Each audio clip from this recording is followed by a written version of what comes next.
Is it Spanish? Is it Russian? No one knows. Nobody knows. It's just a little bit above. Every culture. That's right. Represent.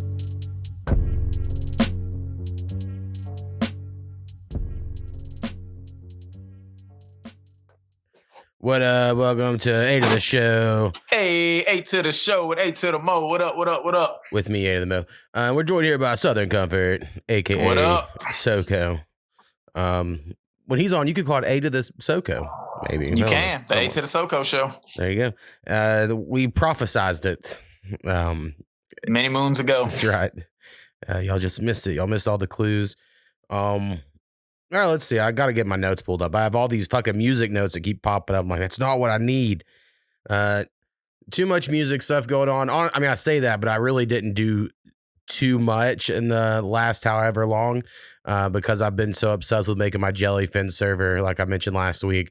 But I think I did hear about that. I think I'm winding down on like I'm right now. It's just data hoarding. I'm just downloading way too much stuff that I'm never gonna fucking watch, you know, just for the vibes. And so I think I'm about to wind down on that, and then maybe next week I'll show everyone what my little server looks like and incriminate myself on a video. I mean, I'm just ripping my own shit, or that's how it started. But then then you're like, well, it would be cool. It'll escalate. I mean, if I had all those right? seasons of Fargo or something, and then all of a sudden you're fucking downloading goddamn full-fledged criminal. Now, actually, it started. I went to the Internet Archives website because they have free torrents that like are legal technically, and so I was like, well, that's a good place to start. And I got every episode of Friends because my wife likes Friends, and then every episode of Roseanne because that's a classic. They had a few other. They had some like Viva La Bam, but I was like, am I going to sit there and watch fucking Viva La Bam? Probably not. I mean, it was fun when I was in high school, but. Yeah, anyway. I don't know about the not jack off, but damn, Jackass spinoff. I don't know if I could roll with that one either. Been having not necessarily fun, but it's a new world where you rip all your Blu-rays and DVDs, and then you run it through this program to compress them, and then you put them up in your own little server to watch them when you're in your house. And it's paid off. This morning we watched Click, so I finally, my wife, a couple of weeks ago said something about she wished she could fast forward through something. And I said, you not remember the moral lesson of Click? And she was like, I've never seen Click. And I'm like, what the fuck? And so we got to fix that right now. That's what we watched this morning. Yeah. I always have a complaint about movies in general. The reason why I like TV shows better is that movies just they just keep going. It's like next scene, next scene, next scene. And I get that is technically what TVs do too, but like things just aren't fleshed out. You can just like, you go. And I think that's why some people like movies, move on. Right? Is because they're like, yeah, it just keeps going. But there is a part of you when you're like so deep into TVs, you're like, oh, they're leaving so much here to get into. Yeah, that you could dig into. So much meat on the bone. Right. Not necessarily that Click is one of those, but kind of. It's like they're moving too fast. But that's kind of the point of the movie, I guess. So anyway, how's life been? I know you're working on music because I'm working on some of it with you. I think we have 2 verses we're waiting on. And then your album will be done. And then I'm waiting on 3 verses, but 2 of them are from myself. And so 1 verse. And then that one will be done. So I don't know when we're putting each of them out, but sometime back-to-back months, I'm sure we'll have some albums out. That's what I'm thinking. Like I said, if mine's is late February, March, that'll be cool. I wouldn't mind it. But I'm also not rushing it because the load of the work is on you. So I ain't going to rush you at all. It's, whenever it's done, it's done. As soon as the people get the verses, I think they'll basically slide in. I'll do another run through of mixes. And I'm not saying all the mixes are perfect or even if they can be, but they're good enough, that you'll be like, oh, I like that. I mean, you'll like it because you like all the mixes of, that aren't your mixes. Like, that might be the name of the next album. Good enough. I think you've already got to. Yeah. So. I mean, you can make good enough too. You can make the sequel to my album. Good enough also. Good enough as well. Yeah, I just finished the cover art for my next album. It's not good, but I've made you cover art as well for yours. You haven't seen it yet, but if you want to use it, and it does use some AI stuff, and some people are haters, but I think it looks good. But I'm good with AI. I am purposely trying to not use AI for my next one, because I guess I'll just talk about it here. I'm gonna name it Indifferent. which is the name of a song we have together. That's like Good, better, and different. Yeah, so that was the plan to name it that before we even had this song. Or I made the hook. You know, I had this idea, and then I was like, well, I technically already have an album called Different, so I wanted the cover art to look somewhat like that. But my wife would not take pictures of me, and that album cover has like a bunch of pictures of me on it. It's like a collage. And so I got one picture of me on this one, but I'm indifferent about it. So I think it makes sense. I was about to say, it kind of works. Yeah. And so I think we got that figured out. And I just wrote the last 2 verses that I need to record last night. So it's all coming together. It'll get done soon. I just really like all my songs I have unreleased at the moment. But as soon as they release, half of them I won't like anymore. That's just the math. It's the way of the world. It's how it goes for us artists. I got 2 verses that I'm hoping, if all goes well, once we finish the podcast, I've already got my stuff set up.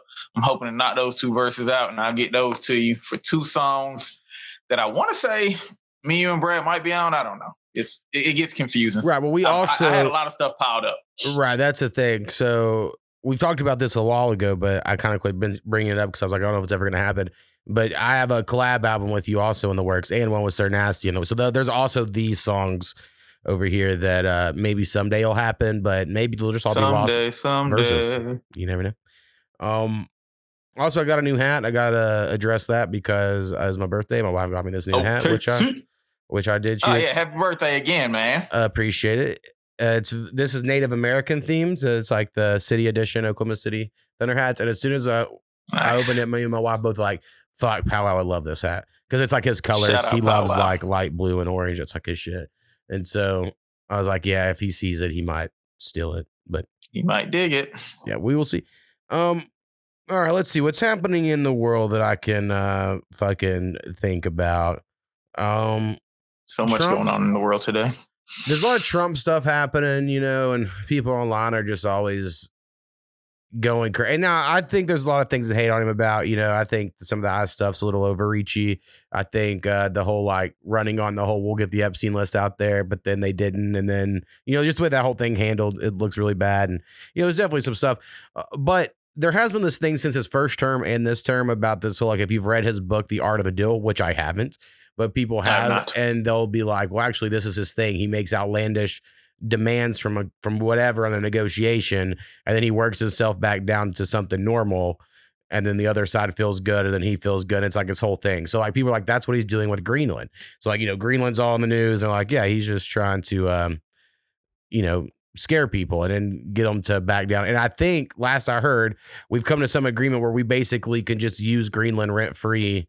And like, I think we basically own it without owning it, I think is the deal we've come to. And which I think may be of like the best, like scenario. Both worlds. Right. And we don't officially own it, so they don't feel owned. Yeah. And again, I think double entendre. Just to be clear on Greenland, and I don't know how exactly true this is, or if I'm just dumb and misinformed, that could be true. Denmark owned, like Greenland isn't its own country. You know what I mean? Like, it's not like we're going in and getting someone to like, I think Denmark owns them.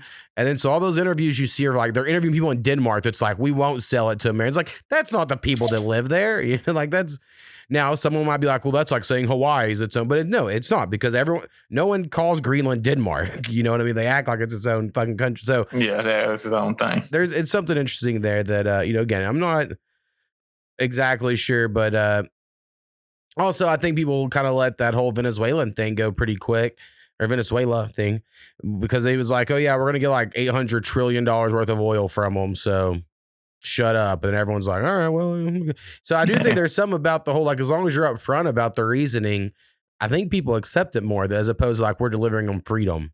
I think that rang a little hollow of like, no, we're not. But well, I feel like you said it on the last podcast, if I'm not mistaken, but like, all the posturing people do about like what they'll stand up against and not take, like as you see it happen, you're like, oh, you're taking that just fine. Like it just takes either the right person to do it or for them to offer the right incentive. Like the pushback is not there as much as people say it's going to be there. And I don't say that as like some big bad wolf that would like strap an arm up and take on the army and no shit like that. But I've heard people say it and I'm like, where y'all at? Well, because I don't see it. It's many things, many cliche things we could apply to this, but I think a lot cliche, of apply. Great word. That's the word. Of like, they say like the best prison is is comfortability. Like, so like you're in prison by how comfortable you are because you have no reason to really stand up and fight. And also the idea, like, we're all propagandized to be good people.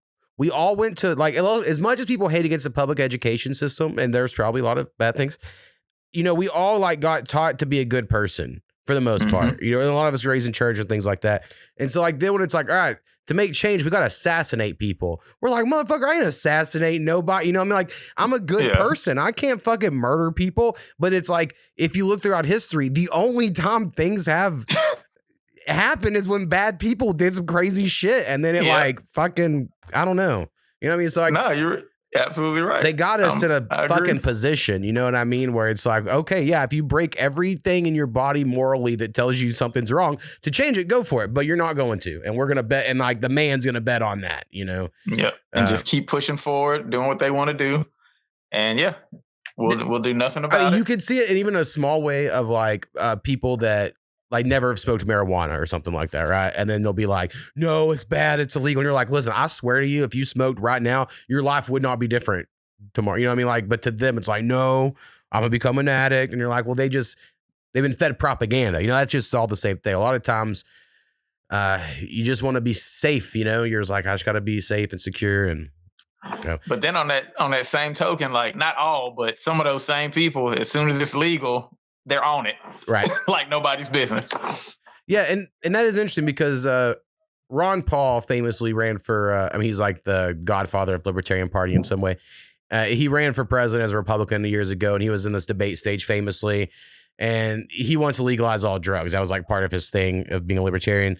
And the Republicans in court were hating on him. And he was like, if we legalized heroin today, how many of y'all are going to go out and do heroin tomorrow? None of you. What the fuck are we talking about? And I kind of agree. I would not go to a certain extent. I wouldn't either, but because I could have done all those at any time. I mean, I didn't. So I doubt that I'm all of a sudden going to do it whenever, and if anything, I remember the day I turned 21 and all of a sudden I didn't really care about alcohol anymore. But before that, alcohol was a pretty good time. But as soon as the day I was like, I'll do one shot and I'm okay. I mean, I just, there was something about it being illegal that makes it intoxicating. You're like, this is pretty fun. There's a lure to it. It lures you in. It can get you some bitches. Because you're doing bad shit. Get them nice and liquored up. No. And you're too young to have it. I've never went that route. I meant like you get a little bad boy image, and all of a sudden like, ooh, this dude's, my wife, we make this joke a lot because she's a pretty good person. I'm like, I was like a bad boy for her.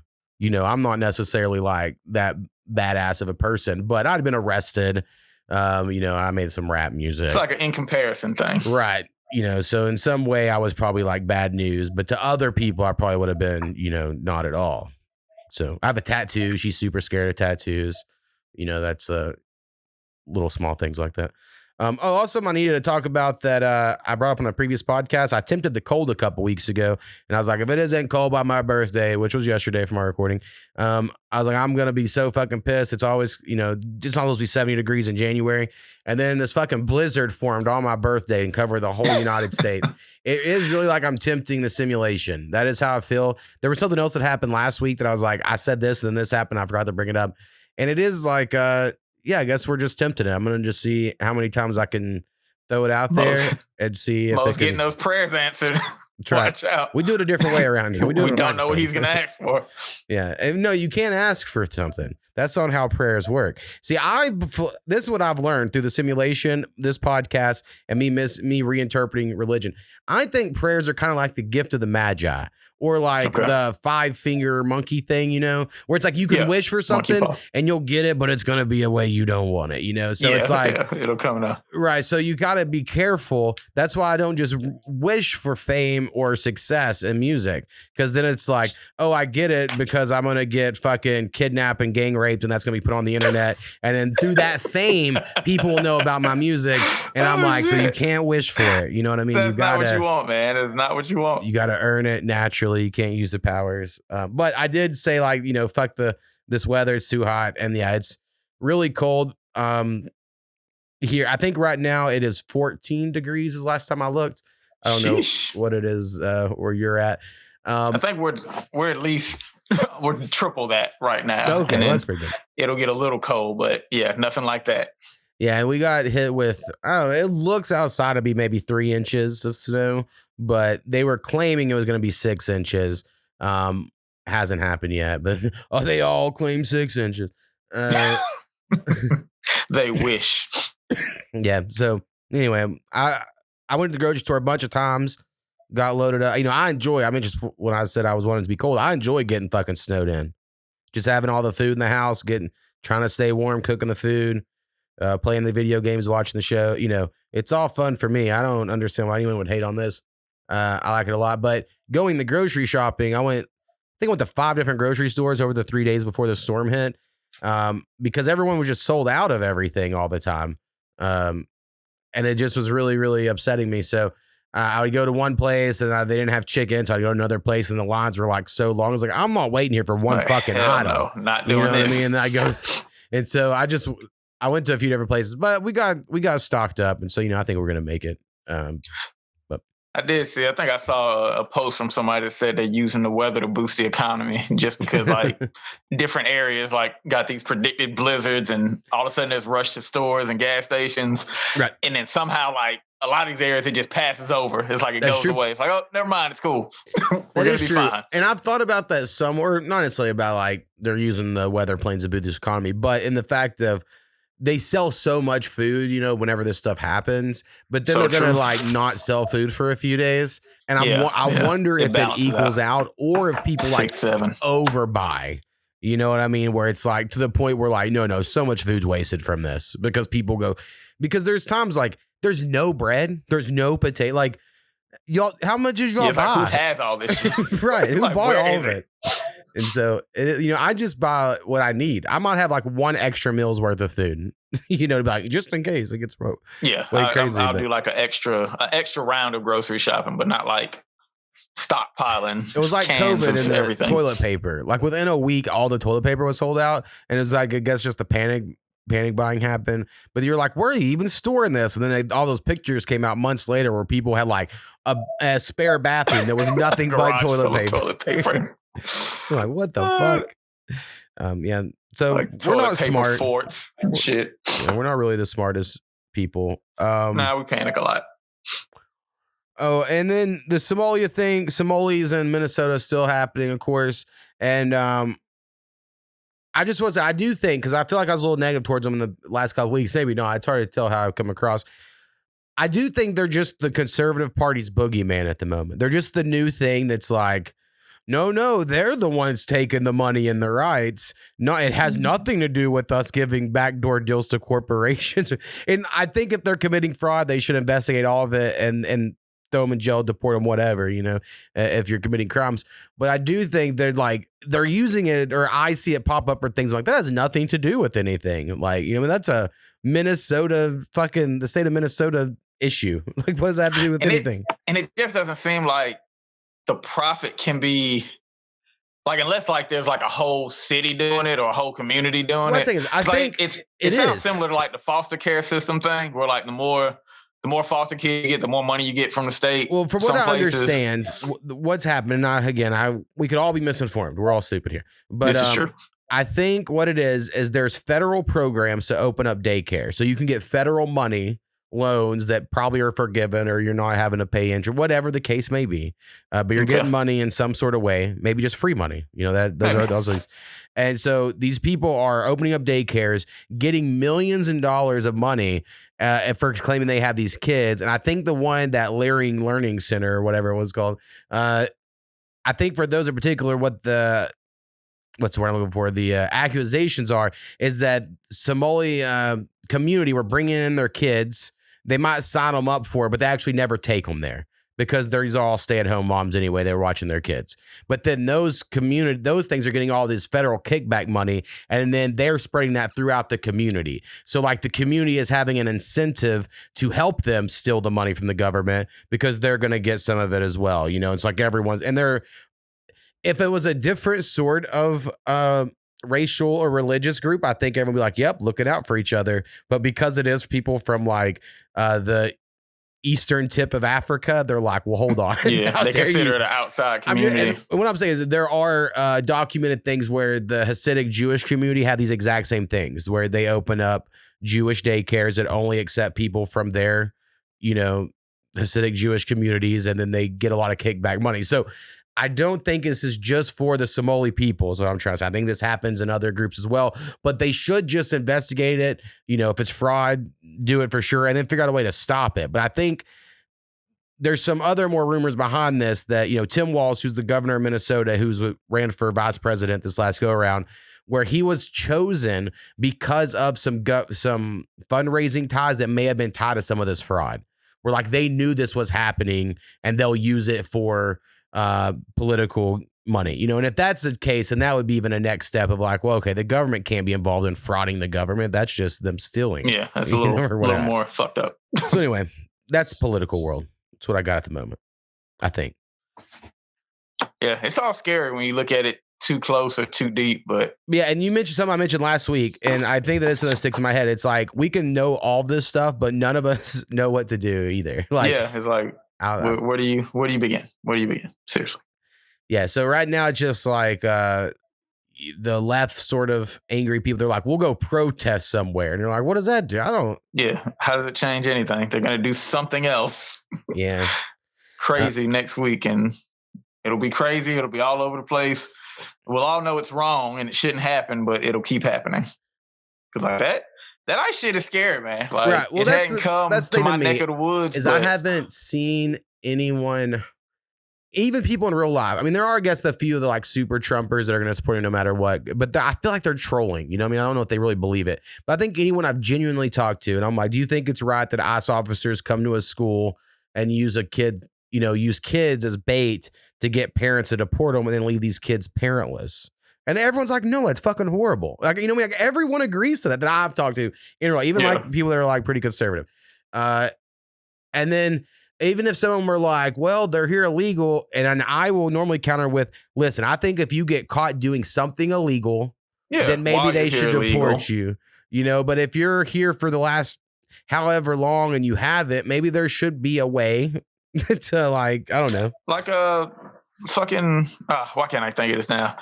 The shit where you're together so long that they consider you married. Common law. Why I can't think of it. Yeah, common law marriage. Yeah, common law. Like there should be common law citizenship. Yeah. Like once you've been here a certain amount of time, like I said, if you hadn't done anything wrong or fucked some shit up, then why not?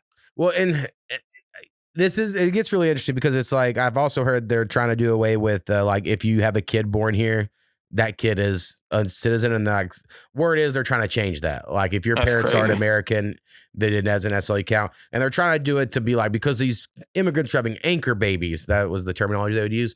And maybe they were, but there's some arguments we had like those people fucked it up for the other people. You know what I mean? Like, so it can't just all be like a blanketed. And just to use the exact same phrase, and sometimes those people just like, they had babies. Right. Like just because they're from another country don't mean they don't want to come here and bone. Right. Well, I think the idea would be babies with a citizen is some of these immigrants are coming over here pregnant on purpose to quickly have a kid, and then they can establish an anchor here, if you will. So you know what I mean? They're saying they're not getting knocked up here; they're showing up knocked up. Correct. Right. And gotcha. And I get where that's like. Well, I can see where that's an issue in some way, but I don't know. That is, they found the loophole. They found the loophole. I don't know. I guess if I was in an area where, like, quote unquote, they were taking jobs or messing things up, maybe I would care. But I'm like, I just don't see it. Like, and I have a decent amount of Hispanic people. Like, they've got like little communities in Macon, and it don't bother anything. Like, right. I don't see it. Like, they don't disrupt. They're like, there aren't like these dangerous gangs or anything like that. Like, they're living their lives. They're usually doing jobs that, most people don't really jump to do, and they do them well. I never see the problem. Right. Well, I have as much as other people see it. I would say two major like touchstones for me to all this that inform my opinions. What I had some neighbors that always lived next. I lived in low income housing when I was a kid. They lived near me, and I'd hang out with these Mexican kids. And then whenever we moved to like the house I grew up in like first grade, they moved into the house not next door. Like both of our neighbors was a corner lot, so our backyards touched each other. if that makes sense. So Yeah, it does. so we weren't next door, but basically next door neighbors. And so they were back and forth between Mexico and America early on in those kids' lives. I don't know who was born where, but to me, they grew up with me. They went to high school, all the school grades here. They're fucking American. I don't know what the fuck you talking about. Like, that's crazy. You would say they wouldn't be, in my opinion. And I'm with so you. there was that. And then when I was 14, I worked in a watermelon field. That was my first job. And I was one of two white kids. And then there's a couple of Mexicans that were like American, but most of them were shipped in from Mexico to work. And they worked so fucking hard. Like, most people would never do that job. I worked 16-hour days. It fucking sucked. It sucked ass.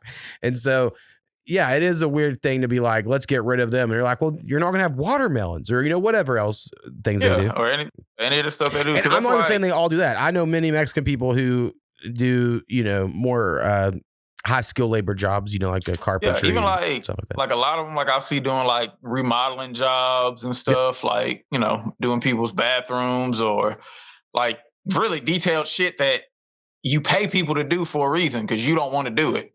Yep. Like, and Powwow's grandpa has a concrete company, and he had explained when I was in college, he just come up conversation. He would say he would love to hire white people, and he tries, but they just cannot work in the 100-degree heat in Oklahoma in the summer pouring concrete. There's no shade in those scenarios. And he's like, I hire them when they don't make it a week. He's like, if I hire a Mexican, they're going to fucking work, and you're like, they get the job done. So it's interesting. Like I said, it'd be different if they did it and didn't do it well. But, if they're doing jobs and they're doing them well, like, unless there's actual physical harm coming to people. Because like I said, the whole taking job shit, like, I just don't feel like they're taking the jobs that people are constantly going for. I know we need to play a song, but just real quick, because I'm more on the conspiratorial side of everything of like, what's the real reason? So do we think the ICE is deporting these people just because Trump made a promise that he was going to, and that's the only reason?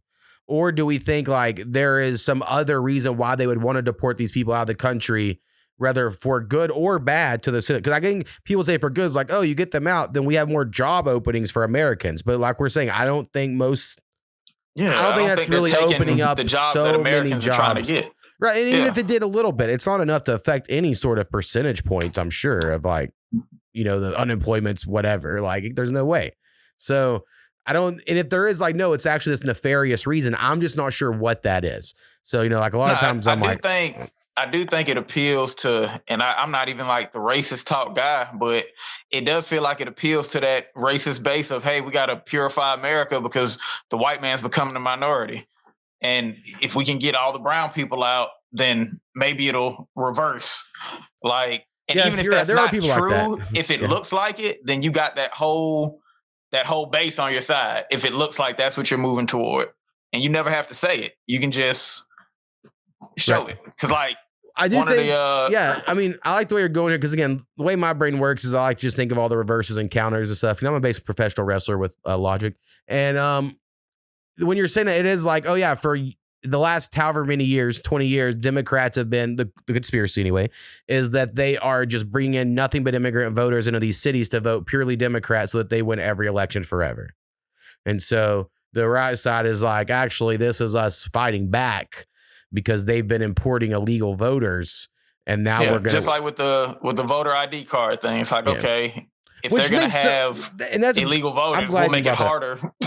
Or make them have. What the fuck is the argument that you should not have an ID to vote? I don't understand the Democrat side here. I think ID is cool. I don't think it should be a special voter's ID. No. When they say a voter ID, they mean just your ID. Like California is arguing because in California, from what I hear, you can just walk in and be like, I'm so-and-so. And they go, okay.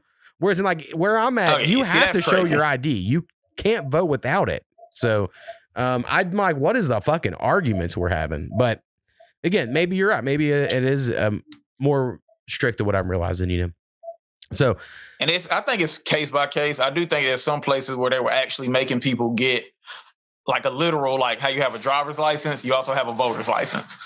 Like, and that's just, for some people, that's like, it's too much shit to do. I would have to look that up. I don't know. In my mind, there's no way that's real. I do think that's like a sort of scare tactic thing, but it could be. I'm not really informed about it. All right, let's play a song. Let's get to it. Let's get it. First song we're going with is from Sir Nasty. Hey. And I believe this is our last song off of Dealing With My Problems. So Dun, dun, dun. I'm glad y'all are here for the journey of listening to this whole album with us. It's Anyway, the song we're freaking sweet. going with here is called Life Don't Last. And ain't that the truth? This is so true.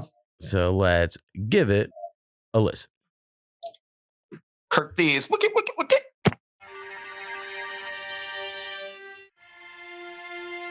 You know I only do it for believers. Thank God for Jesus. Yeah. Life don't last. One day you heal, the next day they say you passed. He went through the windshield when the car crashed. They say he hit a pole on the way to get some ass. That's crazy. And life done got scarier now. 9 months, mama gotta carry a child. Mama gotta watch 6 men carry her child. That's the pain of a parent when you bury your child. She mad at her daddy, they not speaking. The lady at the church been sleeping with the deacon. What the fuck? This world stay tripping. She a beautiful girl. I asked her why she stripping, say she need money. And this the only way she know to get it. Her baby daddy don't like it, he just going with it. But now he done got locked. That nigga so dope to an undercover cop. When we gon' learn? When it's gon' stop? That nigga did his time, now he back on the block. This girl ain't shit, selling pussy to the ops. He said fuck that bitch and moved in with his pops. It's always some drama. Daddy understand, he went through it with his mama. Tears in his eyes, he can't fake it. Life don't last, I'm praying he don't take it. Suicide is not an option. I don't care how hard life gets, my nigga. Suicide is not an option. I'ma always tell you that. Enjoy life while you have it. For this is the day that the Lord has made, and I shall be glad and rejoice in it. Life don't last. He wanna be a gangster, now them boys on his ass. 30 in the curry, make the blood go splash. Have mercy, I don't wanna be punished for my past, my God. Life ain't that long. I don't make excuses. Yeah, I did it, I was wrong. Shit. I tell them, honor your wedding ring. Playing outside with them hoes and lose everything. Yeah. And everything is my fault. She ain't sorry, she just sorry that she got caught. Yeah, her and the friend that's her sidekick, stepping outside trying to get some outside dick. I tell my daughters, don't you be nobody's side chick, and stay loyal to the ones that you ride with. Life a roller coaster, better hold tight. One mistake will fuck up your whole life. My nigga Tip said it first. It's all fun and games till somebody get hurt. Whoa, they bring your body to the church. After they view your body, put your body in the dirt. Now you're nothing but a memory. I'm just praying that my God has forgiven me. I only do it for believers. Who am I to judge you non-believers? The sir.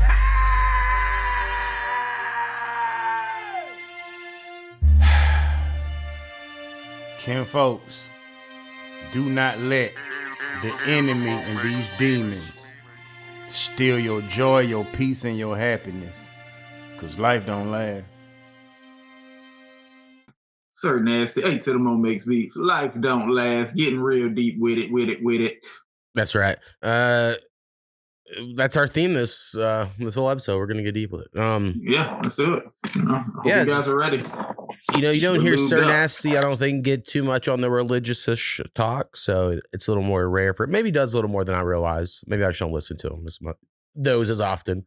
But yeah, can deal with it. I have a song on my next album that I didn't mean to get religious-ish because I'm not religious, and then I have it's just me talking. You know what I mean? So like that's how I fucking write. Where I'm like, I here's 2 lines and here's 2 lines, but I say something where I'm like, if God is a woman, then I failed her, and then I have to like go into like, well, since I mentioned God, let me talk about all this stupid. And here's another thing. Yeah, and then I mix in one of your songs. It's like, you non-believers, and I'm like, he's talking to me.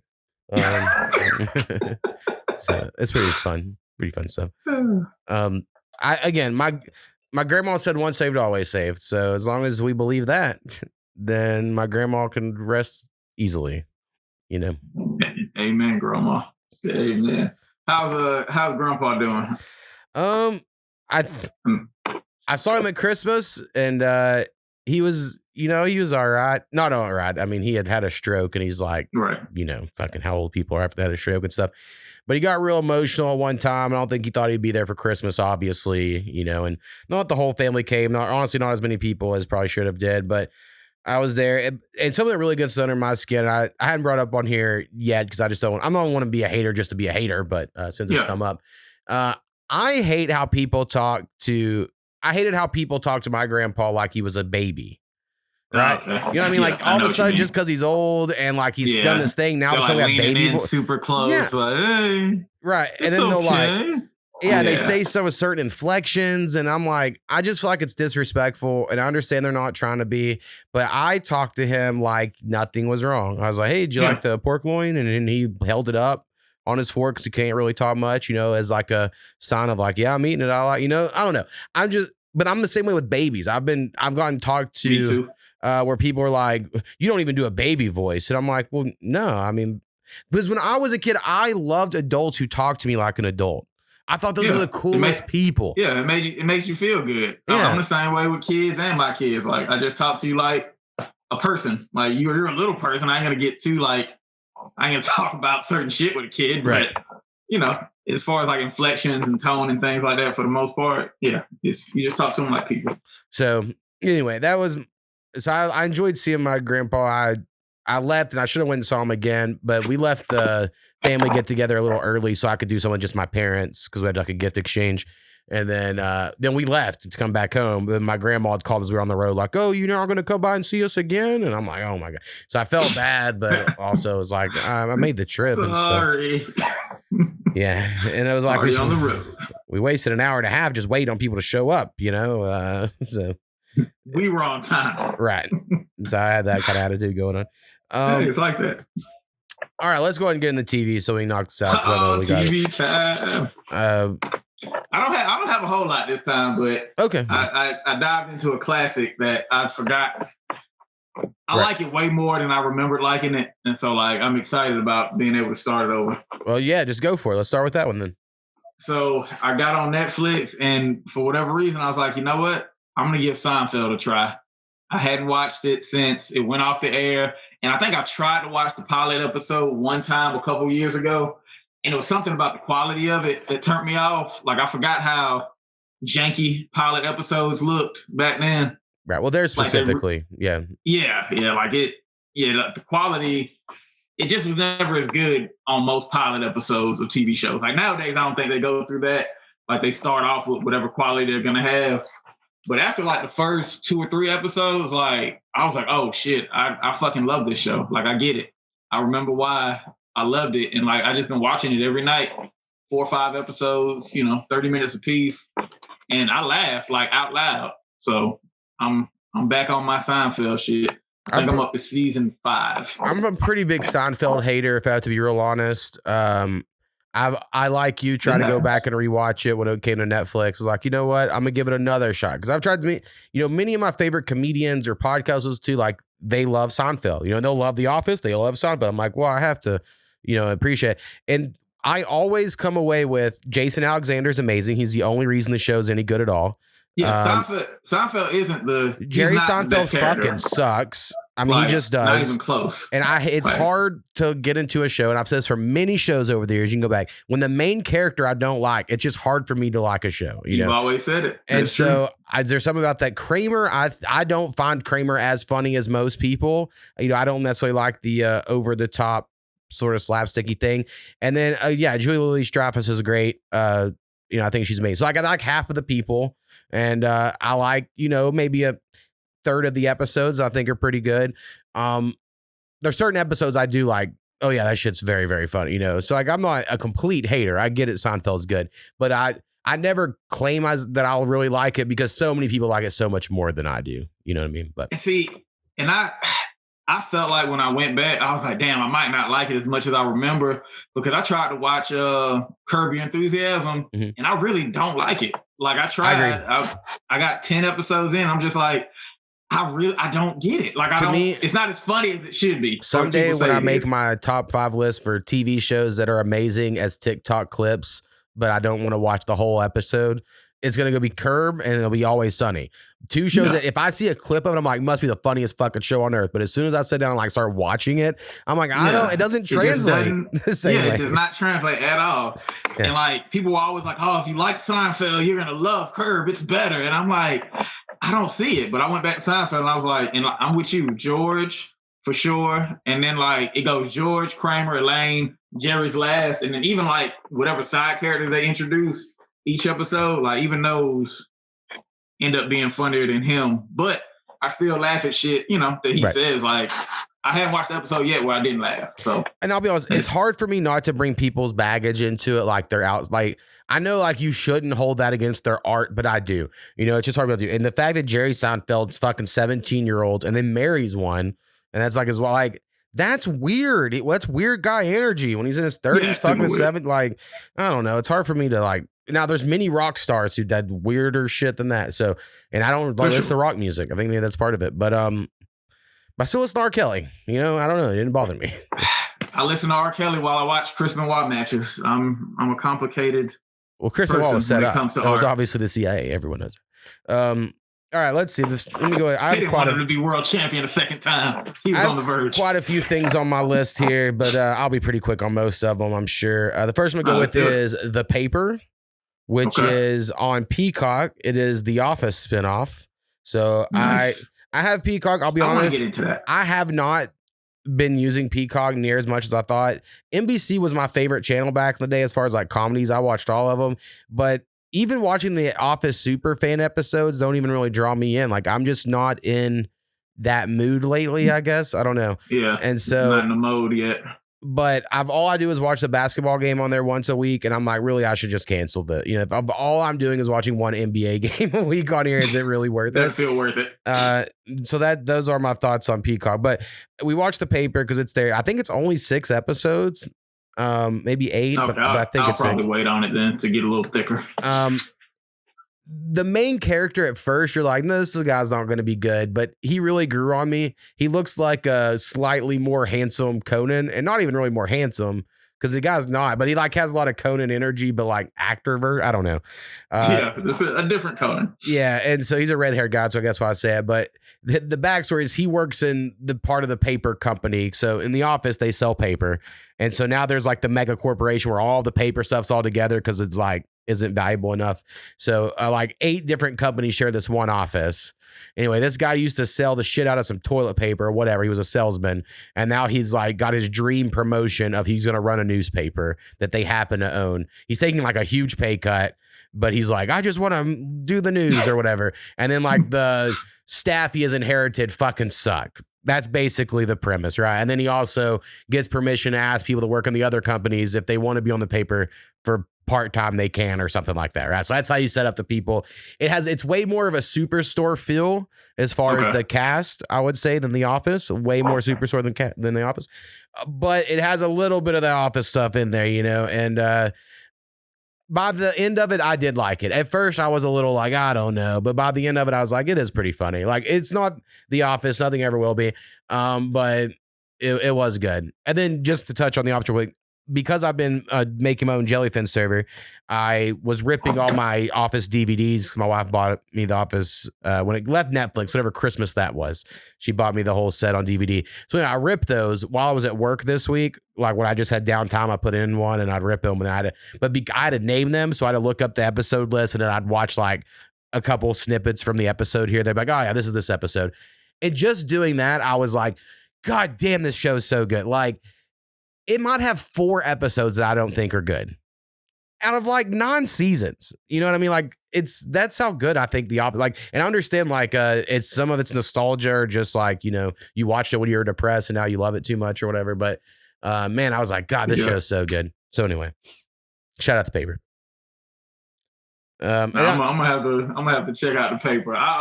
Did you ever watch on, goddamn, what was it on? Oh, Netflix. Did you ever watch Blockbuster? About like the Blockbuster video crew? The last Blockbuster? Oh, no, the one that had Ronnie Chang or whatever. Chick from Brooklyn Nine-Nine. Yeah, I know what you're talking about. I did not watch it, though. Have not watched it? Yeah, okay. I enjoyed that, too. I say that because... Well, I think they announced they weren't doing a second season pretty quickly, and so I never got around to it. That's what happened. It was a 1 season, but it was a decent season. And it just reminded me, we talked about Superstore. Randall Park, it's not isn't he quite in like Superstore, but it's you just don't find decent sitcoms as much as you used to, and that to me that was a good sitcom. I enjoyed that one. Right. Yeah, I'll do another one here because I have quite a few. Stranger Things. We did see the finale of that. Came out after last time we. I mentioned briefly on a couple of weeks ago. They fumbled the bag hard.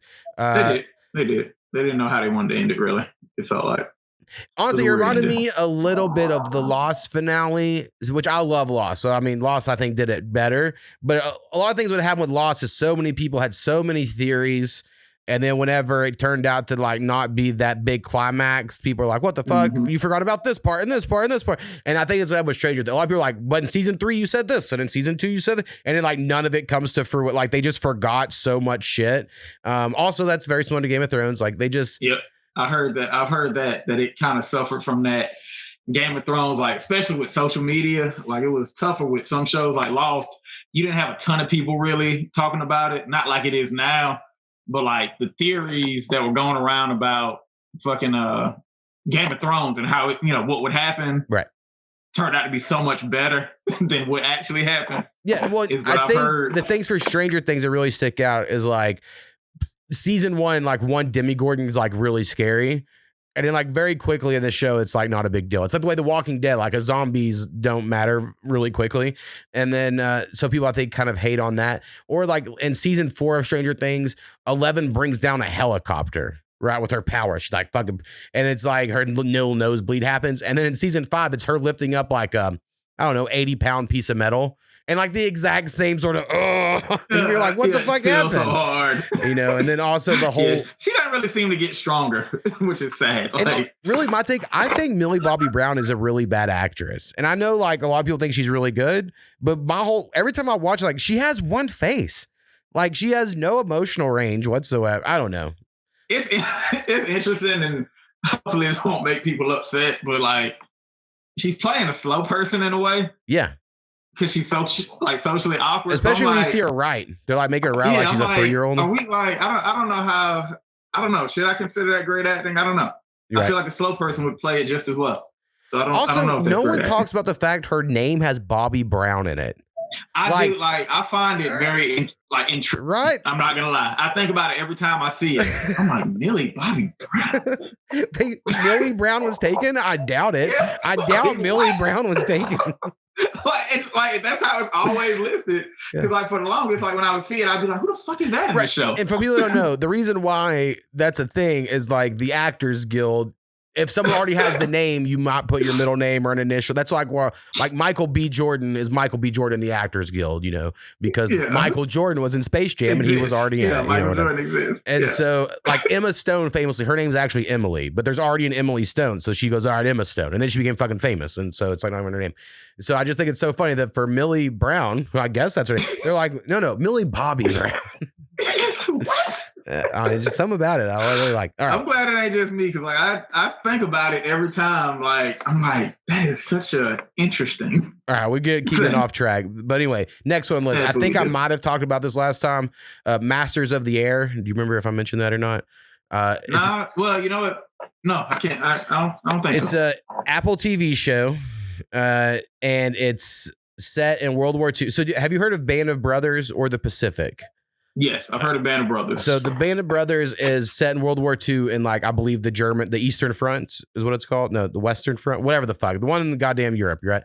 And it's over there. Yeah, I just don't know what we're saying east and west from where. I'm not exactly sure where we started there. So you follow that. And then the Pacific is one that's set in the Japanese islands, but for American soldiers. And these are like very, very good military dramas. So I would highly recommend both of these to anyone that hasn't watched them if you have HBO or somewhere else that has them.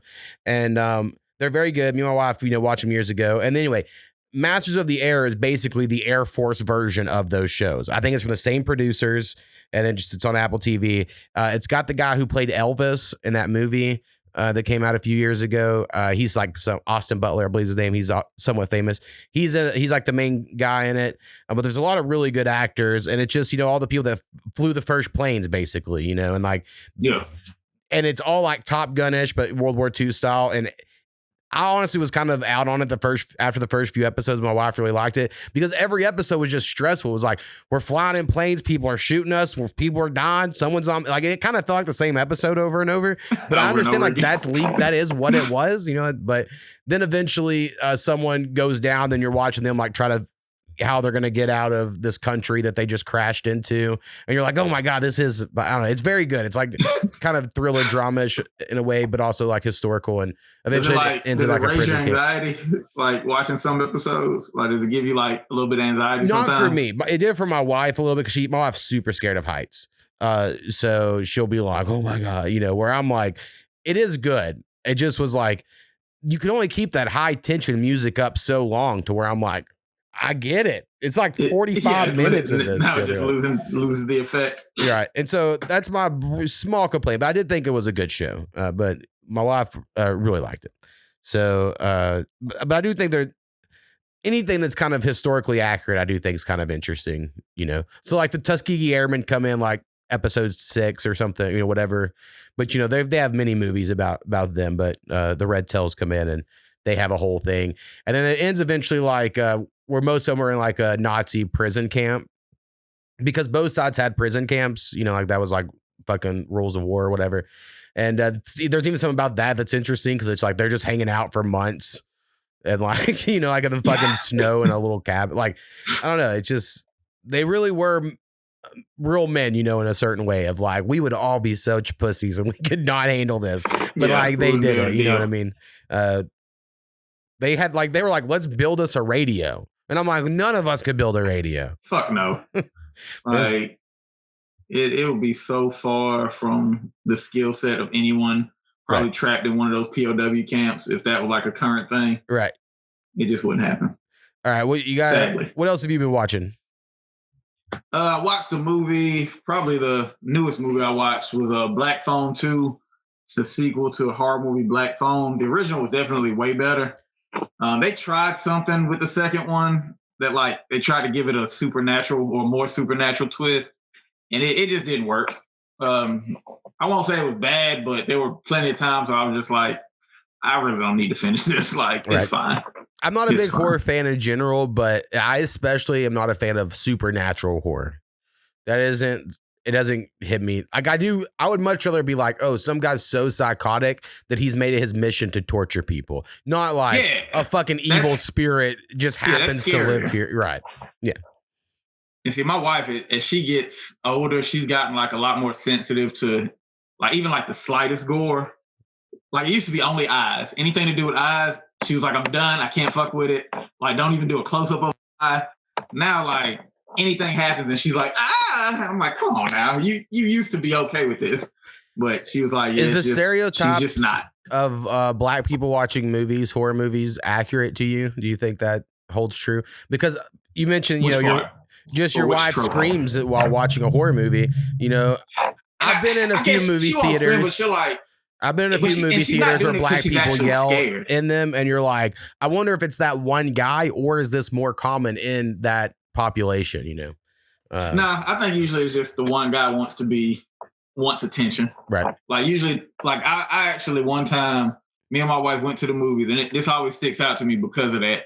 But we went, and one of her friends and her friend's husband just happened to be there. And so we ended up sitting together. And it's nobody I would normally hang out with, but whatever. Y'all are friends. I'll be in the same area with the guy. I won't let it bother me. But he decided to start talking to the screen and doing things. Right. And all it took was for like the one time he did it, everybody laughed in the theater. Oh, now he's a comedian. And he just kept going. Yeah. And it was like, son of a bitch. Like, he's not going to stop now. And so the whole movie, he's like saying shit to incite laughter. Yeah, that sucks. And so I think that's like more of a I need attention personality trait that you can get from any race. I've in the past talked about how my family is the White Friday family, which I think is very fun.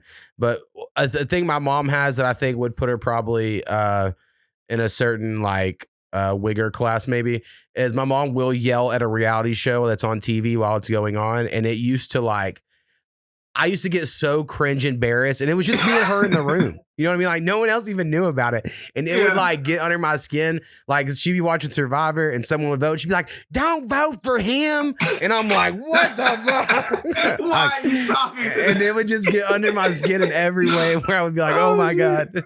So I was talking about this to my wife this week, and my wife was like, "Well, that's fine." I'm like, I know I shouldn't hate on her for it, but like as a kid, it was embarrassing. So yeah, being embarrassed when like when it's just you and her is the funny part though. Yeah, that makes it even funnier. Because I would honestly talk shit like, "Hey, they recorded this last week. Like, there's no way they can hear you. Like, you're not infecting this at all." But then I lived with Powwow, and he was the same way with sports games, right? Like, if he's watching sports, he's screaming at someone to catch the ball, yelling at the coach. And guess what? I'm like, "Hey, Powwow, guess who can't fucking hear you?" And he but he never let it bother him if I was talking shit about it. So, I don't know why, but to me, that is an outrageous behavior to talk to a screen. And now look at us. We're talking to screens right now. Look how crazy. That's what we do now. It's what the whole world is. But I think that might be an us thing. I think I act the same way. Like if I see, or if like I'm in the room watching somebody and they're talking to the TV, like I don't interact with shows. Right. Like I just watch. Like I'll laugh if I'm supposed to laugh, but like, yeah, I don't interact with the characters. I interact with podcasts now, so I guess that's probably weird to people. But I also don't listen to podcasts with anyone. I'm by myself doing it, so I don't know. Yeah, I mean, I think we're in the wrong here. I do think these other people are better because they're having fun, enjoying life. There's many times that I wish I could be having fun, but instead I had this whole like act like you've been here before sort of thing. You know what I mean? Like fucking. I know what you mean. And I ruin stuff for myself before I can, be ruined by others. All right, next on this list, I'm gonna go with. I watched a documentary series, The Comedy Store documentary series. It's on Paramount Plus, and it's just a documentary about the Comedy Store in LA. I like stand-up comedy a lot, so I thought it was pretty good. And just kind of went through the history of different stand-ups that came through there and were a big deal. So I wouldn't say there's anything like really stuck out about it that was like you must watch it for this. But if you are a fan of stand-up comedy, thought it was pretty good. Pretty good stuff. I do have one more movie, and I don't think we talked about this the last time. I don't think it was out the last time we did the pod, but it stands out to me because I liked it better than everybody who I know saw it did. Like when it first came out, the movie Him with Marlon Wayans. Right. I don't think we talked about it yet. Okay, cool. So a bunch of people I knew went to the movie theater to see it. I didn't really have an interest in it like that. I was like, I can wait. But everybody was disappointed in it that I talked to about it. And even like I heard about it on different podcasts and things. Like everybody seemed to be, the consensus was it wasn't great. Right. And I won't say it was great, but I didn't mind it like for what it was. And then like I heard a lot of people complain about the ending. Like I kind of understood the ending. Like it didn't bother me as much as it bothered most people. It's like the gist of it is some occult type shit. Right. But it's taking it through a sports lens. But it just didn't bother me the way it bothered other people. Like, I was like, nah, I kind of understood it. And like, nothing was super weird about it. Like, everybody act like the ending just didn't make sense. It was too weird. But I was like, nah, I kind of got it. Like, I kind of figured that would be the ending from the beginning. Like, I just think people didn't pay attention, honestly. All right, next on the list, something I'm in the middle of currently. You know what? Let's say that. We're in the middle of the season, and no need. We'll wait till next time. And I'm going to go with something else I'm currently in the middle of. My wife really likes. I'm not as much of a fan of. Thought you were going X-rated on this. Jeez. Is an Apple TV show called Silo. It is based on a book. People love this show online. It has quite the following. So me and my wife knew it'd be a big deal. So we eventually started watching it. I don't know. I think you might like it. I would say that. Something to me, I don't know if it's going to grasp me. Like, main character don't love, she's fine, but it's not my favorite character ever. The premise is it's sometime in the future, the world's poisoned, so they've dug a giant silo into the ground, and like people live 200 floors down or whatever, and there's your underground society, if you will. And yes. It starts off with originally you think Rashida Jones is the main character, who is from Parks and Rec and a bunch of shit. Quincy Jones' daughter, I guess probably what she's most famous for. But Rashida Jones, you think is the main character because that's who you're following. But at the end of the episode, she's no longer the main character. And then the second episode, you think her husband is the main character. who's a black dude that's probably been a bunch of shit, but I don't know, I can't think of what at the moment. And I really like his character a lot. By the end of the second episode, he's no longer the main character. Episode 3, you get the actual main character, and I don't really care about her as much as I did the first 2. You know what I mean? Damn. So, but I understand it's how the book is. I'm sure, it's like they have to follow the book. They can't fight. But basically, the premise is those first 2. They have visions, or they have some idea that the earth isn't actually poisoned. They're lying to us. We can actually go up there and we'll survive. But they can see through this camera, the scanner, a little segment of the earth. And so they will let you leave if you clean the scanner. But then everyone dies that does that. So even you as the viewer, you watch the people clean the scanner, and you're they think, hey, everything's good up here. And then pretty quickly they die on camera. But you don't know as the viewer, is that some AI fucking video program that's tricking the people in the silo? Or are they really dying? Or is it when they touch that camera, is it poisoning them? There's all these you don't know stuff about the outside. But then the show's we're going to just dive deep into what's going on underground. And I'm I don't give a fuck. Yeah, and I get eventually. The conspiracy on the outside. Right. Eventually, I'm sure it's going to get there. But to me, I'm I don't know.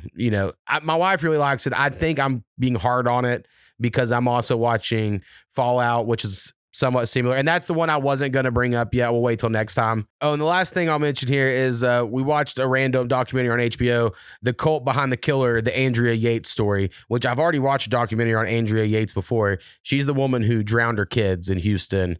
Her husband worked for NASA, and she drowned her 5 kids. And, it's not the diaper lady, right? No, that lady drove across the country to go kill another lady. Okay. Yeah. Different killer. Yeah. Andrea Yates is pretty famous. Shit was involved. But when it's getting in this one, they barely even talk about him working for NASA. It has nothing to do with what they're really talking about. It's more of there was this weird cult, Christian sect.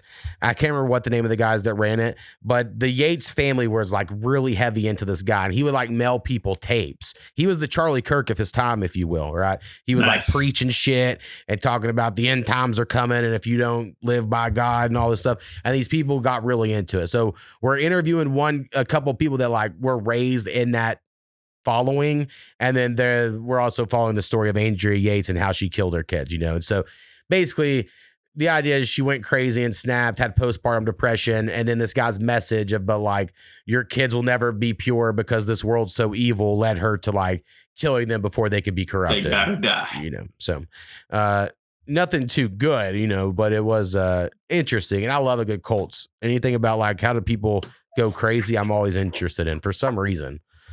Yeah, cult stuff. Once you start, it's interesting. I always I don't know, something in my brain tells me it's gonna be boring before I start it, but then once I start it, I'm oh shit, this is interesting as fuck. So right. Anyway, go Colts. And also I mentioned last week, I've been watching Workaholics a lot, and if you never watch it, it's so good. I'm considering putting my number 5 TV show. That's on this latest rewatch. I'm it really may be, just because of I worked in a call center with Powwow, and we were roommates at the same time that show was out, and we'd come home and watch it, and it was they worked at a call center doing drugs with their best. It was just very much right up my alley, and it's so funny. Anyway, love Workaholics. Shout out. Yeah, I heard you say it definitely moved up in your rankings. Yeah. I mean, it's always been up there. It's just you haven't watched it in a while, and then you go back and watch it. You're and really, I understand the first 3 seasons are what's really good, and that's what I'm in. Towards the end, they fall off a little bit, but so right now I'm still in the honeymoon phase, if you will, with the show. Still feeling pretty good. Yeah. And then you talked about movies earlier. Who the fuck watches Avatar? This new Avatar movie came out, and they're it made another $1 billion. And I'm I don't know anyone that watches these movies. I don't know a single person that was hey, the new Avatar. I just don't know these people. They're not in my circle of anything. I know many people who watch Star Wars, right? Yep. Didn't sell fucking half of what fucking Avatar does. I'm it's crazy.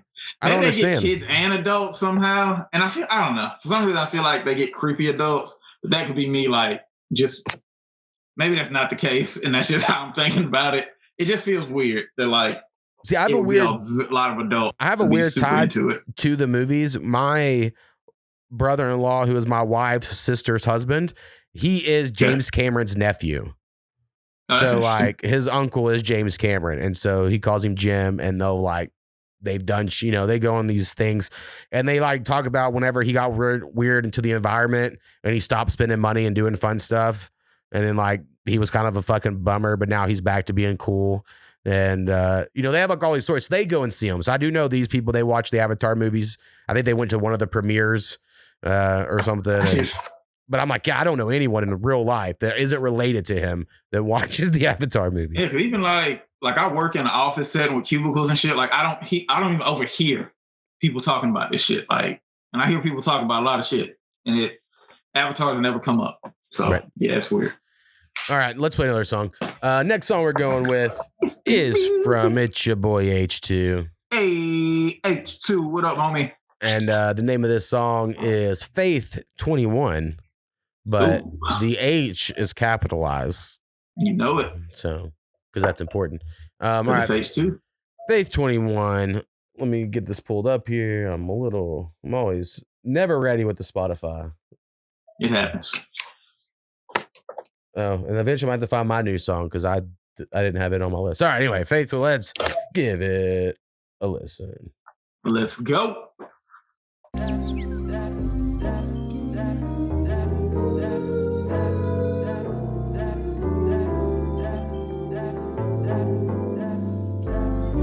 I don't know my true past, but as long as I'm here, good things will last. And I'm about to give all your weight, slim fast, and about to touch the top, just like gym class. I'm the last action hero, crawling up this rope. Fire almost touched me, but God gave me hope to run the whole show. So no more worrying, I can't fight this feeling anymore. I know living here's felt like a chore. You're tired, struggling, sad, and always sore. COVID and lockdowns had life like a bore, but I ended up learning things I never knew before, like how there are no coincidences, it's just God winking. They like, H, what you thinking? I'm thinking I'm about to free them all like Lincoln. And if your attitude's stinking, I'm like a can of Febreze here to freshen up your every need. And know what I'm meaning?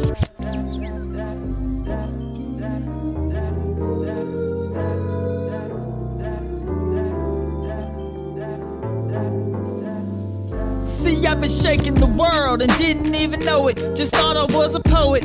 Facing my opponents, didn't know about prophecies, covenants, or omens, or shamans, or Romans, or any unknowns like that. I started growing, real speed showing, with intentions to save the world. No plans on slowing. I said winner takes all. No wonder that it's snowing, and I can't fight this feeling anymore. It's undeniable. They thought I was certifiable, just needed a cool edit to let it settle. Never read the Bible before, but soon as I did it, I understood everything that it said, and I met it ready to regulate. At the same time, revelate that we no longer have to wait to elevate. Next time you think of fate, spell it with an 8 and faith. Just know that it's anchored by H. Hey!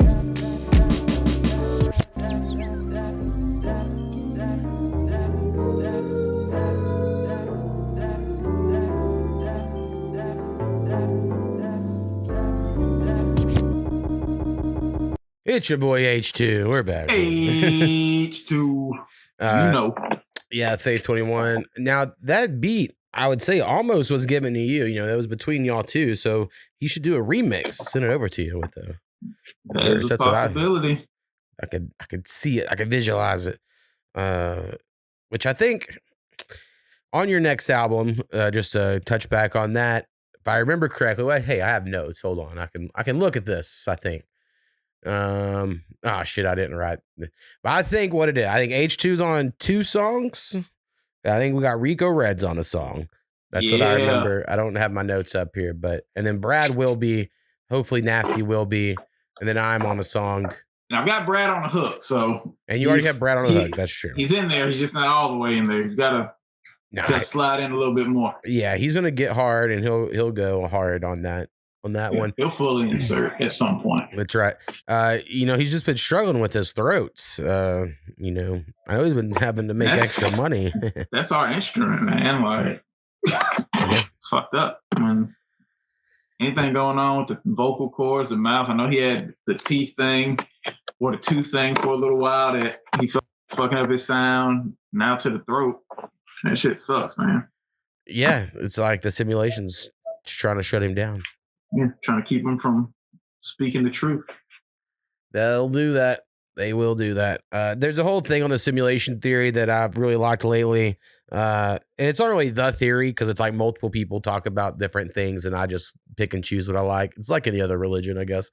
And, but it's basically this idea that like, if you start noticing the simulation, really believing in it, and you start noticing the glitches, if you will, that you will be replaced by your previous upload. Like the idea of like every night you go to sleep, your consciousness is uploaded to the cloud, the server, if you will. And then say like tomorrow you notice something crazy, they'll just delete that person, wipe that out. and then they'll just reload, and you're like, oh my god, and it's just fun. It's just Have fun. I been reloaded? Yeah, and so you don't know if you've ever really found the truth. Not like anything that can play into itself, right? It's just fun. It's a fun time. Here's something random that I wrote down. See, does your wife steal all your clothes? Does that happen? She does, and she doesn't always use them for clothing, which that part pisses me off. Like sometimes I just be like, why is my shirt? Like, why are you using my shirt to like wipe shit with? Like, what the fuck are you doing?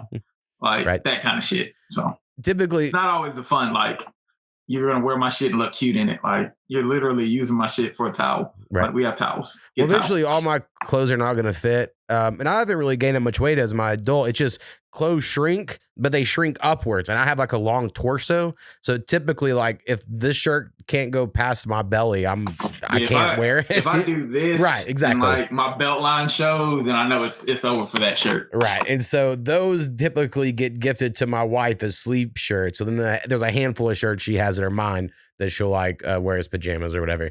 And so that's just the cycle of life. Where if I'll get something and I'll wash it once and it shrinks, I go, here you go. This is for you, I guess. I can't do this anymore. So, nah, I'm with you on that. I had I bought a bunch of pairs of swim shorts on sale one year because it was starting to be wintertime and all the shit went on sale. It was like $2.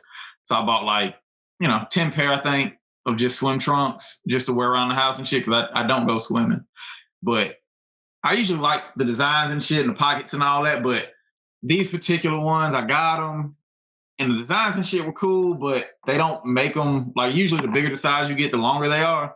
Right. And so I got the big size, so they were big, but they were all still just as fucking short.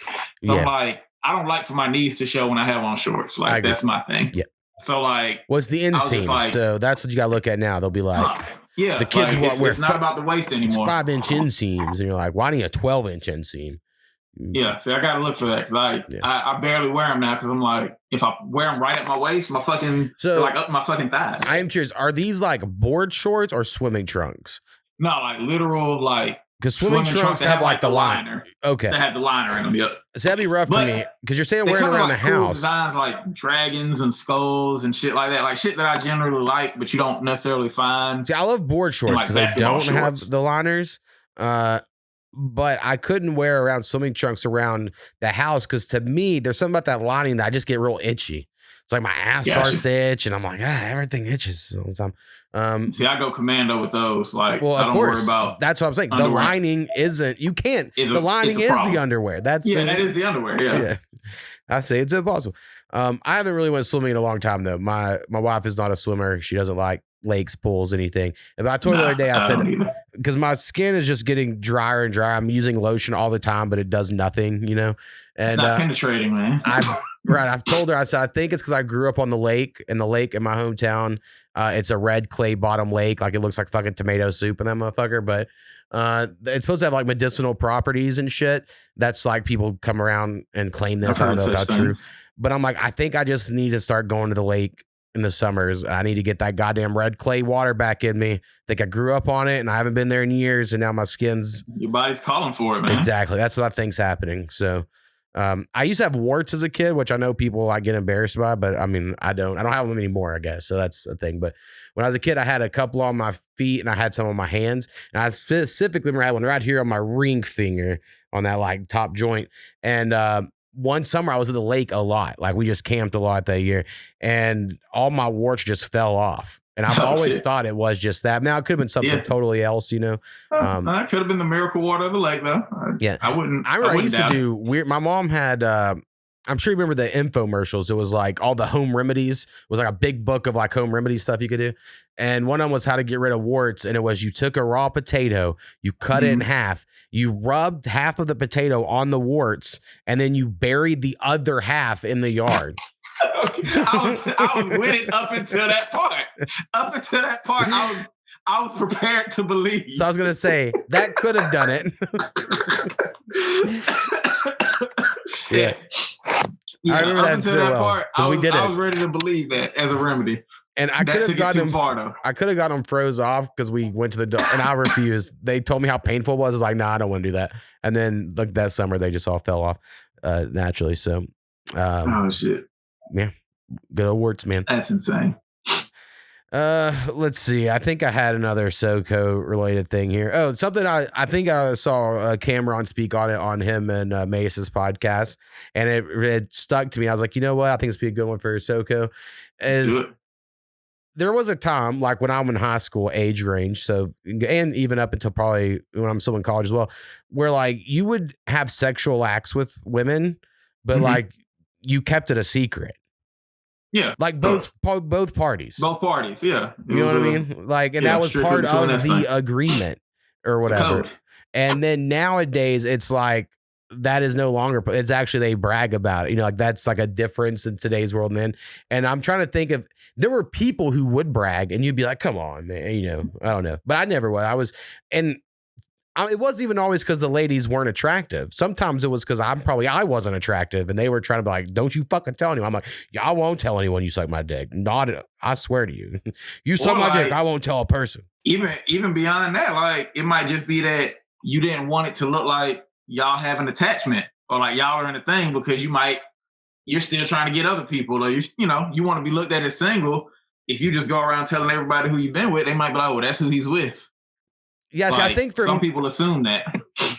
For me, I guess it always felt like I didn't want the girl to get slut shamed, but I totally wanted her to do slutty activity. So I'd be like, I will not tell anybody about the slutty shit you're gonna do. It's the dream. You're like, I remember specifically. This is how like douchey some of my friends were, and I think.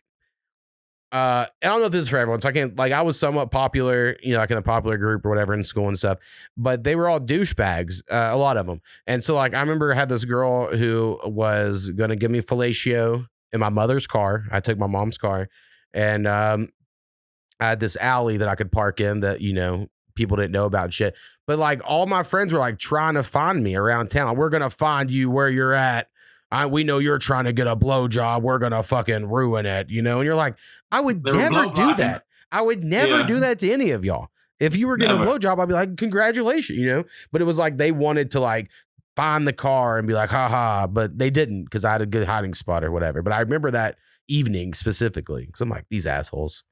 I can tell you there have been a ridiculous amount of times that me and Nasty have been hanging out. And so I'm with him as he going to some girl's house or she's coming to his and I'm there and I've gladly pretended to be asleep so that he could get what he needed to get and they wouldn't feel uncomfortable. Like I pretended to be asleep many a time and he's done the same for me. Like it's what you do. Like you don't try to make yourself obvious in the situation or insert yourself. Like your guy's trying to get some, you let your guy get some and you do whatever it takes. Like that means shutting the fuck up or going in a different room. But like, yeah, there's been plenty of times like I remember like sleeping on a girl's couch while they're, in the room, or I'm laying on the floor, like pretending I'm knocked out. I'm like, God damn it. Right. You need to hurry up because I need to find somebody. There's a certain type of guy that in my mind is more of a jock type, but maybe not necessarily always, but also definitely the bro type that's like, also when I was a fraternity, there are these types where it's like, well, you're going to waste time with a girl? The bros are going out to dinner. You would be like, I never understood that side. I was like, I totally get why they're mentality at all. I mean, I wasn't always getting the girls, but I understood the guys that were. I was like, oh, I totally understand why they would want to do that. That is the choice. Yeah. When I had the option, I knew what I was choosing. So anyway, I think today people don't keep the secrets, or maybe they don't have to. Maybe it's good for them or whatever. But I do remember that definitely being a part of. Like I remember messing around with some girl coming to school the next day, and then someone's like, did so-and-so suck your dick last night? And I'm like, fuck, I haven't seen that bitch in a week. You know, like you're just a lie. Yeah. You just make up the fucking biggest lie. Like, what are you talking about? And then it turns out she told him, but you're like, y'all made an agreement not to tell. So you're like, just going to keep lying. Like, fuck, she's lying. I ain't never, you know, turn real quick. Now she thinks you're ashamed and she's going to do it again because she wants you to own up to it. Right. Yeah. Reverse psychology. Dude, when I got back from my last year of nerd camp, I got back and maybe within a few days, I was with a friend of mine and he was with his girlfriend and another girl, and basically like, hey, this girl will hook up with your suck your dick or whatever. I think that's all that happened was fellatio. And it was actually a funny story. Maybe someday I'll tell it. But the next day, this guy came to my house who was her ex and asked me, did she suck your dick? But was there with like a friend of his, like they were going to jump me or something. And I was like, no, dude, that's outrageous. And like, so she didn't suck your dick. And I was like, no, why the fuck? And I just lied. I just was like, hell no, she didn't. He got like really indignant about it. Yeah. I would never. Yeah. How dare you? That's crazy. My word. I think he believed me. Yeah. I mean, maybe he didn't. I don't know. It didn't matter. All the same. You prove it. Like, he wasn't there. Yeah. You don't see it go down. You can't prove shit. Yeah. All right. Let's play another song. Music. We're going to go with my new song. It's on the streaming services. It goes by the name of Needle Nose Flow. That's correct. And it's pretty short song, but I like it a lot. I was excited to put it out because I know over at Graveyard, y'all like the wrestling references, and we got a couple in here. Sure. And, you know, some of it, I think the beginning's kind of like not super strong, but like it just gets it going. You know, that's kind of how I am on some stuff. So anyway, Needle Nose Flow. This is track number, I don't know, 5 off my album. I don't know what it is. Maybe somewhere around there, 5 or 6. Who knows? And this is the Indifferent album? Correct. Gotcha. I had to have a couple of songs on there that are like me really rapping, but all the rest are kind of not that. But this one is definitely one of the rapidy raps. All right, let me see if I can actually find this shit. I forgot to put on my playlist. Here I am. A to the Mo. And then I hit this button. All right, let's give it. Yeah. A to the Mo makes beats. That's me. Fuck with me. I don't really need it though. They doing drugs trying to hide where the needle goes. Why lie? Yeah, we know that shit between your toes. I tell them get a grip like a pair of needle nose. All day expectation, I exceeded those. If you not ride with me, then I guess it seems you chose. So why it got them thinking that they just seen a ghost? These dudes pussy, so you know I gotta eat them whole. Like, who don't know, dude? I know you know. The girls come around, they'll get tossed like salad bowls. I'm getting vague, you call me A2thaShow. I be surfing the internet, I go down some rabbit holes. I'm so conspiracy minded, sacred geometry hiding. They get eerily quiet, cause they just fear how my mind get like what's inside it. Don't be surprised to no lady in the supermarket aisle with free samples asking anyone to try it. I mean, so clean, so fresh. Pull up on the scene, trying to make a milli. Got me feeling like I'm Bangladesh. Fuck with me, dude, I got answers to the test. I put a bullet on a string and I'll pull it through your chest. I mean, I don't know, bitch, I'm stuck on the couch. I mean, I don't know, bitch, like I never leave the house. All I know is that they won't ever call me out. They already know what fucking happened, so they do not take that rap, dude. I'm just spitting lines, bitches ain't no smart shit. Getting on a dab brick, it looking like a starship. Wait, like what planet are y'all on? You know I got that delivery like my flow is Amazon. I'm in my prime, anyone can get it. Like your mom, anyone can hit it. Yeah, I'm getting over, dude, I just can't quit it. Nature boy, you can't beat the man, admit it. I got the game with a figure 4, trying to submit it. Yeah, bitch, I'm in your house, beat on your couch. What a 5 fingers say? My music stats will do the facts. These rhetorical, I don't care what you say. These haters aren't virtuosos, that's really how it goes though. The same way homophobics, they always homos, you know. The world twisted, everyone bitching, man, let's have a good time. Life a roller coaster, up and down, but it's a long ride. I'm getting on microphones, I just start speaking my mind. And every time I say something real, the beat runs all out of time. Me, A to the Mo. Fire, that Needle Nose Flow. You gotta tell me, I feel like I caught a bunch of different samples in that. Are they from specific places? Or are these just sounds from loops that you just threw in? I know you like to get creative. with putting shit in the beats. So where did those screams come from? Or at least I thought it was screams. The woo is with Ric Flair, obviously. Okay. Because I mentioned him. And I thought then it was Flair. It does match well to the little screamy woo. And that was just some pack. The BAM is from Trailer Park Boys. There's later season characters, Jacob and Phil Collins, and Jacob goes, BAM! Green eggs and ham. It's like a whole thing. And so that's what that's from. And yeah, a lot of them are just random noises. And all the noises I actually added like way later. Like I listened to it a lot of times before that. I was like, I need something. And then, add in like the spaceship noises when I talk about the dab rig and, shit like that. That's usually the best time to do it. Like, because then it doesn't distract from the actual like rapping of the verse. And like you just come behind and put shit right where it needs to be. And it always works out. Like you and Brad, y'all are great with doing that. Every now and then I'll hear Nasty do it too with his. So as far as lyrics, there's a lot of lines I really like in that. I really like the trying to make a milli like I'm Bangladesh. And I'm sure someone else has said that. I can't be the first one. But people don't know Bangladesh is the producer who made the A Milli beat for Lil Wayne. So that's why it's clever. And then there's like a whole thing at the end where I have like 3 or 4 lines in a row where I'm like, I don't even know how the fuck I wrote that.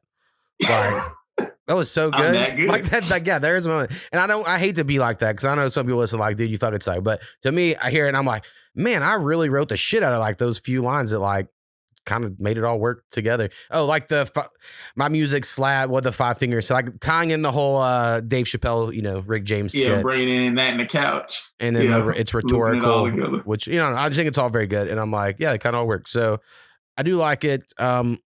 I think once you hear the whole album, you'll even like the beat more because the song before this is a song with H2 that I really like. It's, I like all the songs. I don't think there's any I dislike at the moment. And it is the same, the beats use the same sample. And so and you can tell like it goes into it. And so, and then that sample is really famous. It's I've played it before on here as like I think it's going to get pulled, but I put it up there and that didn't. So we'll see if the H2 one does.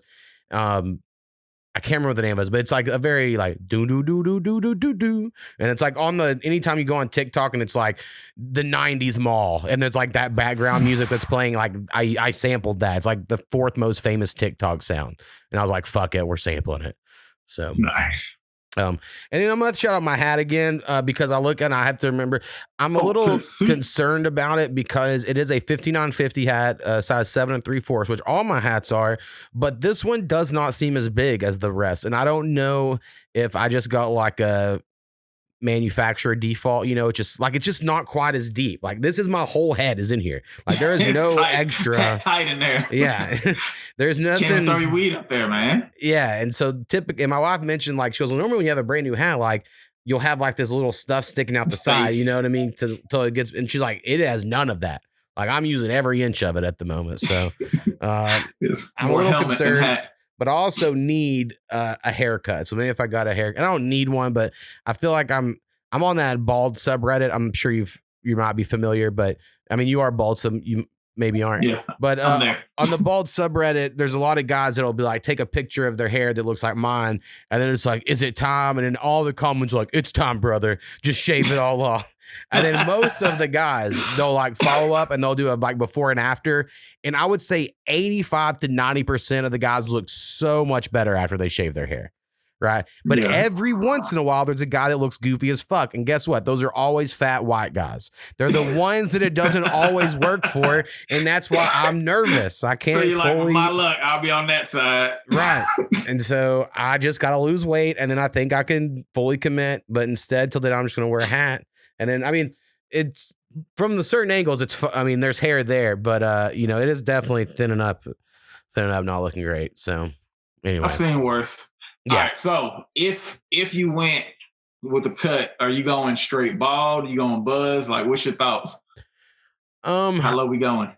I mean, I typically go a 2 guard up until like around here, and then I go, y'all just for white people haircut top. And that, so I would think I'd probably try to go buzz first, but I do think part of it's like, well, you just kind of got to go for it. I think.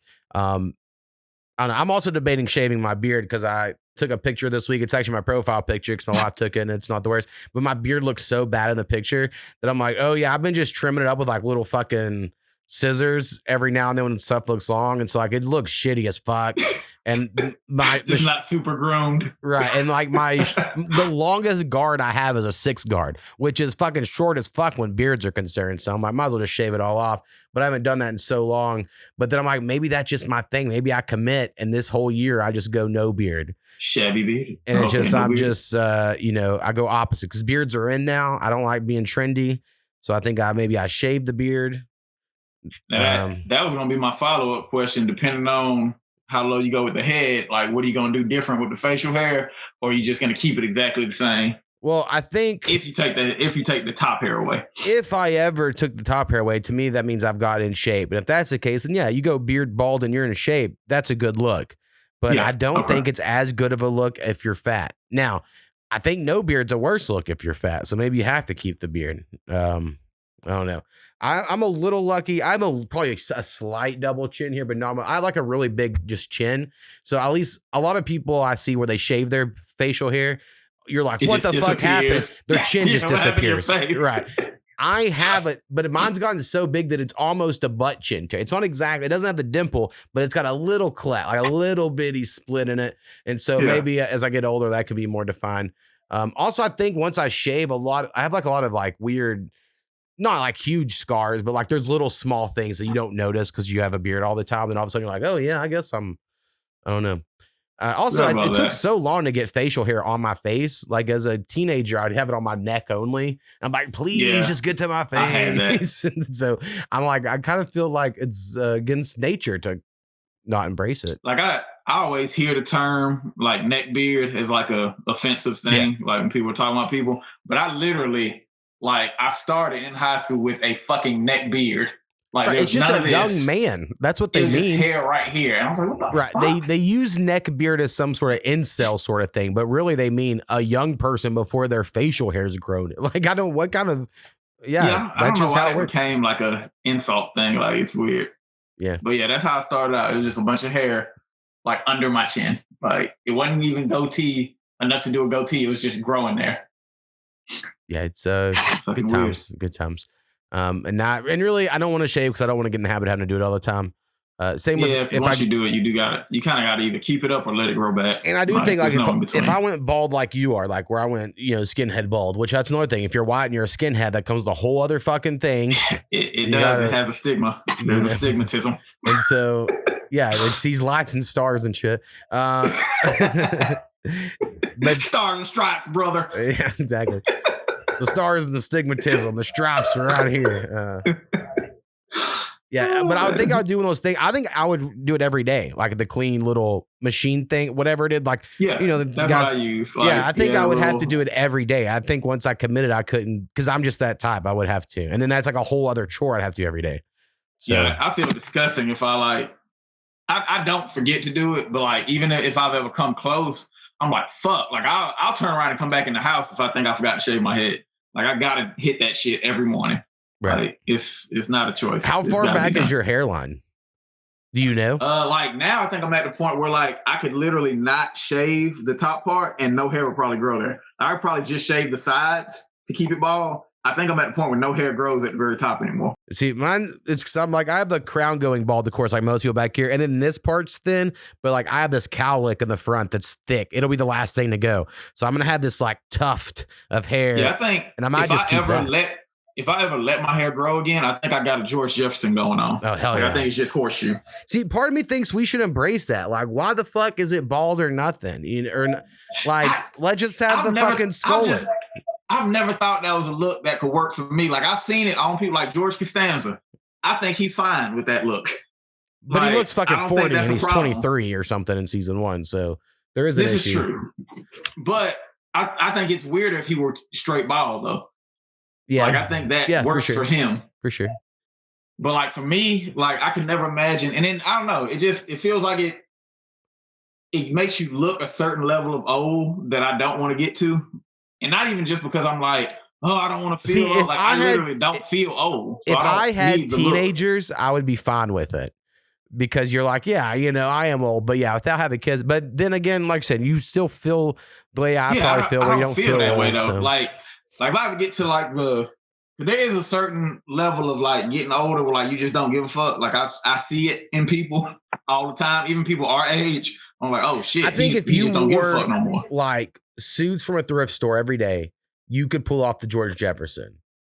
You know what I mean? Like if you were like fucking 3-pieced up every day in like a brown suit, and you just like really fucking. You gotta have a certain attire. I think my attire is still a little too hip hop. Right. To embrace that look. I agree. Like, it would be weird. I think it's what my issue is too. So I have to wear a hat just because it's like, well, I mean, I don't have to, but I do. And when my hair was long, it looked way worse. But I'm probably going to keep growing it long. What I decided is I grow my hair long as fuck till it looks so bad that everyone hates it, and then I cut it, and everyone's like, "Man, your hair looks so good." I'm like, "Thanks." And then I fucking wait however many months. Is the longest you've had it still like during the COVID time when you got like the super long cowlick and everything, or has it grown longer since then? I think I've probably gotten it longer in length since then a couple of times, but probably not as thick. I think when I got COVID, it zapped my vitamins down so much, and that probably did thin out my hair. Like I think those are tied together somewhat. Makes sense. I mean, I think it would have happened eventually anyway, but I think that might have sped up the thinning hair and stuff. The aging process. And I think the only reason why it sticks with me is when I used to go get a haircut at places, people, like if I went to a new person, they'd be like, "God, you have the thickest hair I've ever seen. Your hair's never going bald." They would just say these things. And I'd be like, "Oh, I probably will someday." And they would have to pull out the thinning scissors, which are like these weird zigzag looking scissors. And they'd be like, "Let's thin this shit out before." And I'm like, "All right." So they used to have to go out of their way to thin my hair. And now I'm like, it's so thin. So like, it's just, this the world's changed, enough. goddammit. World's changed. But I don't think my wife cares, you know. I don't think she cares at all what I look like. I mean, I'm sure if I looked really, really like, I could probably do things that she wouldn't like, but I don't think my appearance factors into her affection for me. I completely understand that sentiment because like I self-deprecate to my wife all the time. Mm-hmm. And like she genuinely, like I don't think she's just saying it to make me feel better. Like she'll genuinely be like, "No, you don't. You look fine. It's fine. Whatever." Like I say shit about myself all the time. Like she's always like, she's got like almost like a bewildered, like, "Why do you feel that way?" look that she gets. It's like, no, you look great. You're fine. Like, I'll call myself ugly a lot, and then every once in a while I was like, "You're handsome," and I'm like, but I'm not. And I understand you can think that, and that's fine. But I have a whole life experience of people not complimenting me. So, like, I'm sorry if the person I'm married to, I don't believe you, versus the world. So, yeah. Also, I don't think men just get called handsome as much as women get called cute or pretty or every other word. Listen, like, I just don't think it happens. At parties, and you've seen like a girl come in and be like, "I'm gonna fuck that guy," and guess how many times that guy was me? Very rarely. I'm not saying it never happened, but it was not as much as some of my friends who like you were like, "Oh yeah, that guy's attractive." Obviously, like look at the results or whatever. Now there's other ways. They're like an ugly guy's fucking bitch. You're like, "How's this happening?" But we all know this. Like you can see and know, you know, without it being too crazy. So. But yeah, anyway, I'm guessing the way you described it, I'm guessing you give your wife lots of compliments. I do. And she needs them more than I do. Cause I talk shit about myself, but at the end of the day, like I'm fine. Like, I'm saying, cause that's like, it sounds very similar to our dynamic. Like I'm constantly giving her compliments, but to the point to where like, I don't even think she realizes it. Like if I stopped, I think she would realize. You know, but really, I'm like, maybe I want a compliment sometimes. Yeah, give it back every now and then. Maybe this is usually mine's come after I talk shit about myself. Right. Like hers, I just give to her randomly. I'm with you on that. Yeah, I mean, I think you got to be self-deprecating. It's the only way to be. All right, we got to wrap this shit up. You know, it's going too long. We'll see what we cut. And it is fucking cold, and I'm saying that, and his shit's like a fucking third of what my temperature is. I'll be honest, I'm not that cold in this room. I think we got new windows in here. And then also have a feeling while I've been in here, my wife's cranked up the heat even higher. Nice. So I can live. But I'm not going to like it when I have to mix this shit. So boo producing. But all right, man. So we're looking for maybe end of February for you. It just depends if the homies come through. I got to get on nasty. I know I should be hearing from him real soon because he's trying to put out music on the 13th.